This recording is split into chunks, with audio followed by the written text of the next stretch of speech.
Donc, ce que je peux tester comme effet avec ma procédure statistique, c'est des différences de moyenne entre les rangées, effet de la variable A, des différences entre les moyennes de colonnes, effet de ma variable B, et des différences entre moyennes de cases, effet d'interaction entre ma variable A et ma variable B. Alors, vous voyez, j'ai mis compte non tenu d'éventuelles différences interrangées ou intercolonnes. Qu'est-ce que ça veut dire, ça?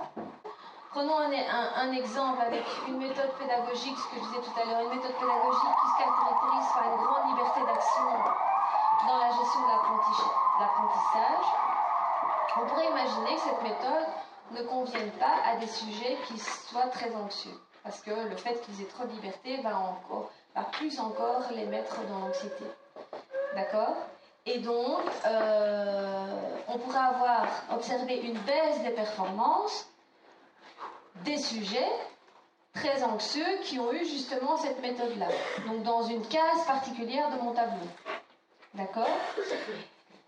Et donc, cette baisse de performance, qui est juste dans cette case-là, elle est due au fait que ces sujets-là, ils ont eu cette méthode-là qui n'était pas adaptée à eux parce qu'ils étaient anxieux, très anxieux.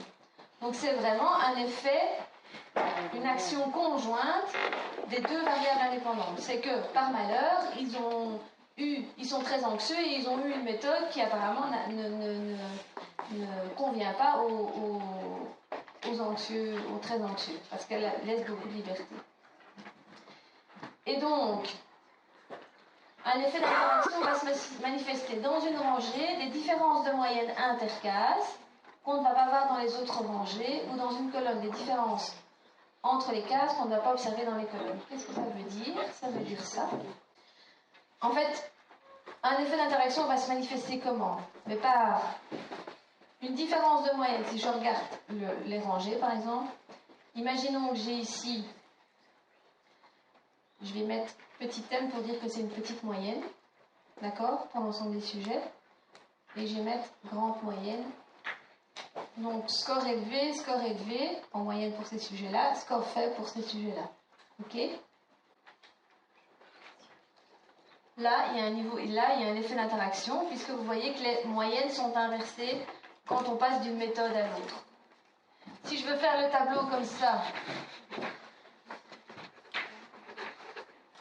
donc ça c'est méthode 1, méthode 2, anxieux plus, anxieux moins. Ceux qui ont eu la méthode 1 et qui étaient anxieux plus, ils ont une petite moyenne. Ceux qui ont eu la méthode 2 et qui étaient anxieux plus, ils ont une grande moyenne. Ceux qui sont anxieux moins, qui ont eu la méthode 1, ils ont une grande moyenne. Ceux qui sont anxieux moins et qui ont eu la méthode 2, ils ont une petite moyenne. Donc, vous voyez que j'ai des différences de moyenne là que je ne retrouve pas là, elles sont inversées. Effet d'interaction. Sur le graphe, ça se présente comme ça. Ça va? Alors, elles ne doivent pas nécessairement se croiser, hein. Il suffit qu'elles ne soient pas parallèles pour que ce soit le signe d'une interaction. Donc, on pourra avoir une courbe comme ça et une courbe comme ça. Ça, c'est aussi le signe d'une interaction. Ça va? Je vais un peu plus loin que ce que j'ai écrit là, mais j'espère que ça vous permet de mieux sentir l'affaire. Un plan où il n'y a pas d'interaction se manifeste par des différences de moyenne dans une rangée déterminée qui sont égales aux différences entre moyennes de cases dans les autres rangées. Et si c'est en termes de rangée, quand vous regardez les colonnes, c'est la même chose, quoi, hein. Vous pouvez dire la même chose en termes de colonnes.